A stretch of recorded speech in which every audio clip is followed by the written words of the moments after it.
Nesse vídeo, vamos conversar um pouquinho sobre a segunda causa mais comum de tontura crônica em adultos: migrânia vestibular.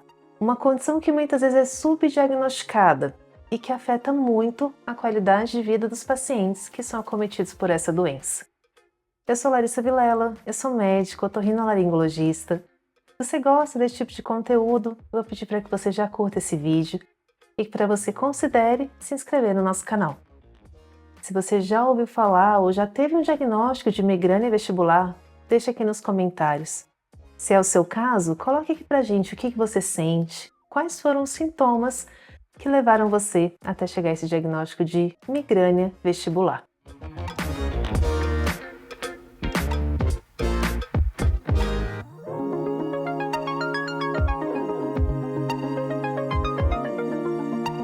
Migrânia vestibular.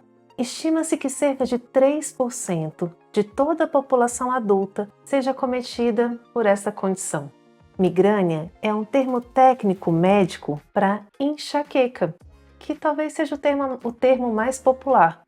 Então, migrânia e enxaqueca são sinônimos, mas preferencialmente no meio médico, a gente chama as condições de enxaqueca de migrânia. A migrânia vestibular nada mais é do que uma forma de tontura que acontece em pacientes que tenham enxaqueca. Estima-se que 60 a 70% das pessoas com enxaqueca tenham a migrânia vestibular. Ou seja, é algo muito prevalente. E como eu falei no começo desse vídeo, é a segunda causa mais comum de tontura no consultório. Mas muitas vezes os pacientes passam muito tempo sofrendo, sentindo sintomas de tontura, antes de conseguir chegar ao diagnóstico. A manifestação clínica da migrânia vestibular, ela pode ser bem diversa. Os pacientes podem sentir tontura rotatória, aquela chamada de vertigem, onde ou a gente vê tudo rodando, ou o paciente tem a sensação dele estar rodando no ambiente parado.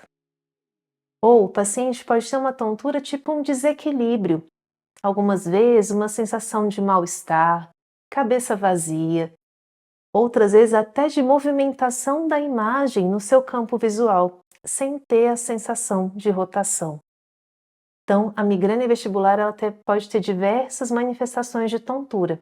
E, caracteristicamente, é uma tontura que dura de segundos até horas, algumas vezes dias. E algumas vezes um paciente, quando está em crise de migrânia vestibular, ele pode ter os seus sintomas por até semanas, até conseguir voltar ao normal e sair da crise. Um paciente que tem a enxaqueca, ele não tem apenas a dor de cabeça, e com certeza é o sintoma mais conhecido dos quadros de enxaqueca. Mas hoje sabemos que a enxaqueca também pode dar esse outro tipo de sintoma que se manifesta como tontura. Muitas vezes também, outros sintomas também vêm relacionados ao quadro de enxaqueca, como a cinetose, que já temos até vídeo aqui no nosso canal explicando um pouquinho mais sobre a cinetose, que é aquela sensibilidade ao movimento, onde o paciente tem sintomas, náuseas, vômitos, enjoo, quando expostos a determinados tipos de movimento, ou até mesmo a estímulos visuais. O paciente com enxaqueca ele pode ter essa manifestação da forma de tontura, e associado a todos esses tipos de tonturas que eu comentei, que pode vir na enxaqueca, o paciente caracteristicamente tem enjoo, tem vontade de vomitar, muitas vezes tem sudorese, palidez, né? A pessoa fica super pálida. E o que acontece muito caracteristicamente é que também o paciente tem ou a dor de cabeça no momento da tontura, ou ele pode ter também algum dos outros sintomas que são característicos da enxaqueca, como pontinhos brilhantes na vista ou pontinhos escuros, que a gente chama de escotomas visuais. Ou o paciente também pode manifestar uma intolerância ao som, intolerância à luz, ou até mesmo o paciente pode ter o que a gente chama de uma aura visual associado ao quadro da tontura.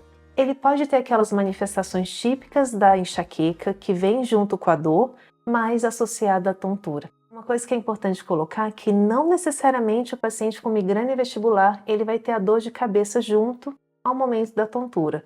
Algumas vezes a tontura pode vir momentos fora de crises de dor de cabeça, ou muitas vezes o paciente nem está tendo dor de cabeça naquele período, mas ele tem uma história de enxaqueca. Isso faz com que a gente possa, então, que a gente deve pensar nesse diagnóstico que pode ser uma grande possibilidade para esse paciente. E por que acontece essa manifestação de enxaqueca também dando tontura? A enxaqueca é uma condição que a gente ainda não tem uma certeza absoluta da sua causa, mas existem várias hipóteses de fatores etiológicos para a enxaqueca, de causas que levem à enxaqueca. Questões genéticas, que a gente vê que a história familiar de quem tem enxaqueca é muito alta. Questões de alterações neuroquímicas com desbalanços de neurotransmissores a nível de sistema nervoso central. Questões inflamatórias também estão implicadas no desencadeamento da crise de enxaqueca. Ou até mesmo existem suposições de que a enxaqueca nada mais é do que uma maior sensibilidade de neurônios sensoriais a nível de sistema nervoso central. É um desbalanço ali na neuroquímica, nos neurônios sensoriais. Isso faz com que o paciente possa ter manifestação de dor. Ou algumas vezes, esse desbalanço também pode afetar o sistema vestibular. O sistema vestibular é o responsável pelo nosso equilíbrio, pela manutenção da nossa postura, do nosso controle corporal. Parte desse sistema é formado pelo labirinto. Além do labirinto, todas as vias que fazem o apoio para proporcionar essa questão de equilíbrio, de postura, e todo esse sistema é chamado de sistema vestibular. Quando essas alterações da condição de enxaqueca afetam essa porção, essa parte do sistema vestibular, o paciente começa a manifestar a tontura, que aí é o que chamamos de migrânia vestibular. Então, é uma forma de manifestação de um quadro de enxaqueca. Doutora, parece que eu tenho todos esses sintomas, eu tenho enxaqueca e eu estou começando a ter tontura. Como é feito o diagnóstico da migrânia vestibular?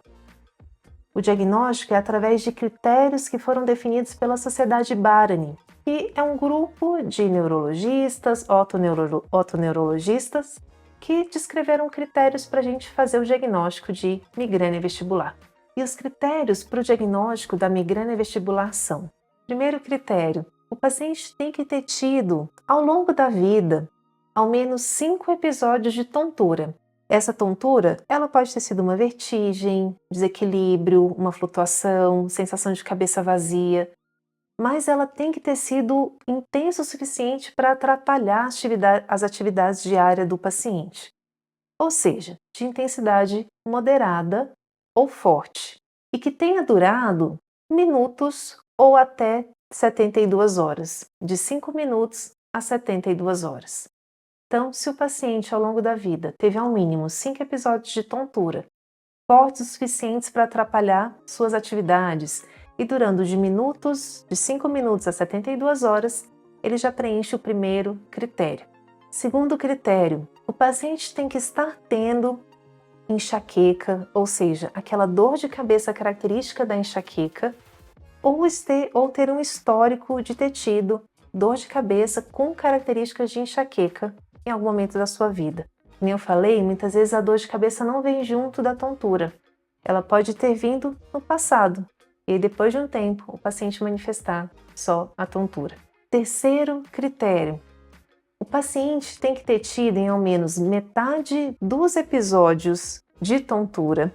Então, pelo menos metade das crises que ele teve de tontura, ele tem que ter um de 3 critérios que eu vou falar. O primeiro, ele tem que ter tido a dor de cabeça junto da tontura. E aí a dor de cabeça típica da enxaqueca, que é aquela que geralmente ela fica só em um dos lados da cabeça, ela é unilateral. Tem uma característica pulsátil, então a sensação da dor de cabeça é que ela está pulsando. Ela tem que ser de intensidade moderada ou grave e é uma dor que piora com esforço físico. Então essa é a dor de cabeça típica da enxaqueca. Além dessa dor, junto da tontura, ele pode ter tido piora dos sintomas da tontura com a luz ou com o som, que é o que a gente chama de fonofobia, quando o paciente tem piora dos sintomas com a exposição a sons, ou a fotofobia, que é a piora dos sintomas com a exposição à luz. Ou senão, o paciente tem que ter tido uma aura visual. O paciente que tem enxaqueca, muitos deles apresentam o que a gente chama de aura visual. Precedendo um quadro de enxaqueca, o paciente pode ter algumas manifestações visuais. Alguns pacientes apresentam aqueles pontinhos brilhantes, outros eles apresentam um escurecimento da visão, uma perda parcial, muitas vezes só de um dos campos visuais, que é o que a gente chama de aura visual. Então, se essa aura vier acompanhado da tontura, também já preenche esse terceiro critério. E o quarto critério é que todos esses sintomas não sejam melhor esclarecidos por outra doença. Por exemplo, eu tenho que excluir doenças vestibulares, eu tenho que excluir doenças centrais, eu tenho que fazer uma avaliação para excluir todas as outras causas que possam estar dando esses sintomas para chegar ao diagnóstico de migrânia vestibular. E o paciente, então, para ser diagnosticado com migrânia vestibular, ele tem que ter todos esses critérios que eu acabei de falar para vocês. Então, na investigação desse paciente, é comum o médico pedir uma avaliação da audição através de uma audiometria, uma avaliação do labirinto através de um dos testes do labirinto, como a vectoeletronistalgmografia ou a videoeletronistalgmografia. Vai depender do caso do paciente, qual exame a gente vai pedir. Muitas vezes também pedimos uma avaliação de neuroimagem, ou seja, uma ressonância, por exemplo, de crânio, para a gente excluir outras condições que possam estar dando a dor e que possam estar dando a tontura do paciente. E até mesmo exames laboratoriais de sangue para avaliar questões metabólicas, hormonais, que também podem ser causa de tontura. Então, o médico, ao avaliar esse paciente, ele vai pedir alguns exames complementares, que vai depender do caso, e se não tiver nenhuma outra condição que explique os sintomas, a gente fecha o diagnóstico de migrânia vestibular. Bom, fechado o diagnóstico, como é possível tratar essa condição? Primeiro ponto do tratamento: se o paciente está em crise, se ele está naquela crise de tontura forte, está incapacitando, não está conseguindo ter suas atividades pela tontura, o primeiro ponto é tirar o paciente da crise através de medicações específicas, que são os supressores vestibulares, medicações que eu uso para reduzir o sintoma da tontura e o paciente conseguir ficar fora, sair da crise. Então, primeiro ponto, tirar o paciente da crise através de medicação específica. Existem algumas opções de supressores vestibulares que vai depender do paciente para eu escolher qual que é o melhor tratamento. Segundo ponto, modificação de estilo de vida. Um paciente que tem um diagnóstico de migrânia vestibular, é super importante a conscientização que esse paciente tem que cuidar do sono, da alimentação e do exercício físico. Eu falo para os meus pacientes que um paciente com migrânia, ele é um paciente muito sensível. E aí qualquer desequilíbrio nas suas atividades, na sua rotina, pode levar a uma crise de enxaqueca. Ou seja, o paciente começa a dormir pouco, pode ser gatilho para a crise de enxaqueca e, consequentemente, para a crise de tontura. O paciente que era ativo começou a ficar sedentário, não está fazendo exercício, também pode ser gatilho para entrar em crise. E alimentação, talvez seja o mais importante de todos. Existem vários alimentos que são gatilhos para enxaqueca. Os alimentos como gatilhos é algo muito individual. Tem paciente que tem piora ou desencadeamento de crise com certos tipos de alimentos. Para outros não vai ser um gatilho. Mas, no geral, eu sempre peço para os meus pacientes tentarem observar se tem algum alimento que ele perceba que é gatilho, mas, como regra geral, evitar cafeína, que entra café, entra aqueles chás muito escuros, como chá preto, chá verde, chá mate, assim como o chocolate. O chocolate tem também cafeína e também pode ser gatilho para crise. Além disso, o paciente com enxaqueca tem que evitar alimentos condimentados, enlatados, defumados. Todos esses alimentos também podem ser gatilho de crise para o paciente com enxaqueca. Bebida alcoólica, principalmente o vinho, é grande gatilho para quem tem enxaqueca. E, de uma forma mais específica, tem pacientes que têm gatilho com consumo de laranja, de melancia, outros com queijos muito amarelos, tipo aquele queijo cheddar, aqueles queijos mais amarelos e envelhecidos também, muitos pacientes têm gatilho de crise. Mas resumindo, se eu fosse dar uma orientação geral, evitar a cafeína e ter uma alimentação o mais saudável e o mais natural possível, tentando evitar tudo que é industrializado, condimentados, enlatados, defumados, tudo isso acaba sendo um grande gatilho para a crise nos pacientes.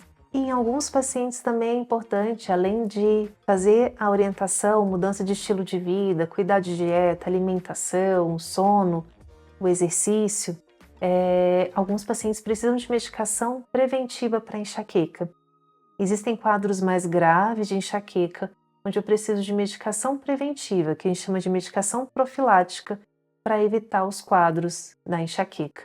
E muitos pacientes com tontura, por mais que não estejam tendo a crise de dor de cabeça, eles entram nesse grupo de pacientes que precisam de medicação preventiva, profilática, para melhorar da tontura.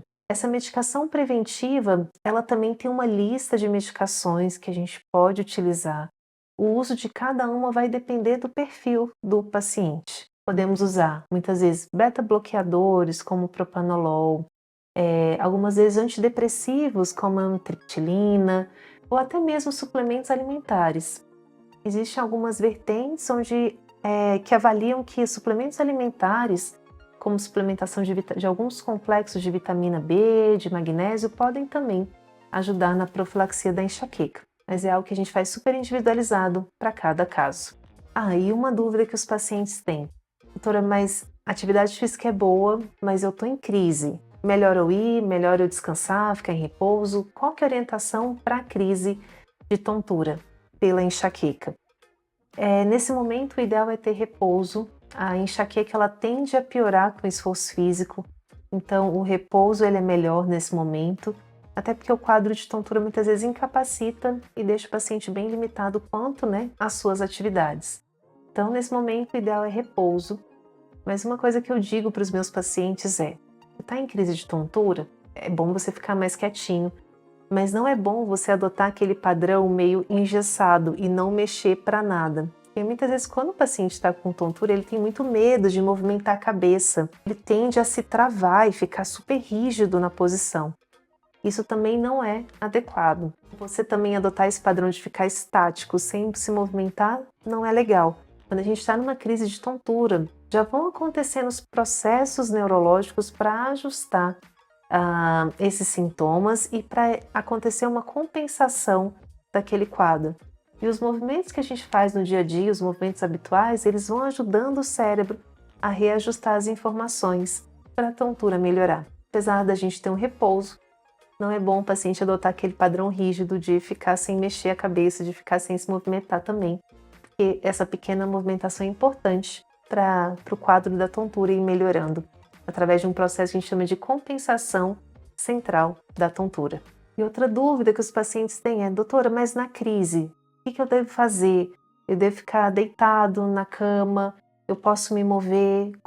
Como que deve ser, a minha postura diante de uma crise de tontura mais forte que aconteça? Primeiro ponto, é preciso repouso. O paciente, nesse momento, ele vai querer dormir, vai querer ficar mais na cama mesmo, até como uma forma para compensação do quadro de tontura, de uma crise mais forte. Mas o que eu falo para os pacientes é: descanse, repouse, mas não adote uma postura rígida, sem se movimentar. Tem paciente que fica com tanto medo da tontura que ele não mexe nem a cabeça quando ele está numa crise dessa, ele fica estático, rígido. E isso também é ruim, porque pequenos movimentos que a gente faça, levantar um pouquinho, também é importante para o corpo ir se adaptando e ir melhorando do quadro de tontura. Então, na crise, descanse, vá para a cama, durma. Isso é importante para a recuperação. O paciente tem até vontade disso. Não vá ficar fazendo suas atividades normais. Tem risco de queda, é até perigoso. Mas fique de repouso, mas sem ficar totalmente rígido. Pequenas movimentações, você mover na cama, isso também é importante, para você recuperar do quadro da tontura na crise. Bom, então era isso que eu queria trazer sobre migrânia vestibular. Eu espero que tenha ajudado vocês. Muito obrigada por assistir o vídeo até o final. Se você gostou, eu vou pedir para que você curta, para que você compartilhe. Se ainda tem alguma dúvida, deixe nos comentários e se inscreva no nosso canal.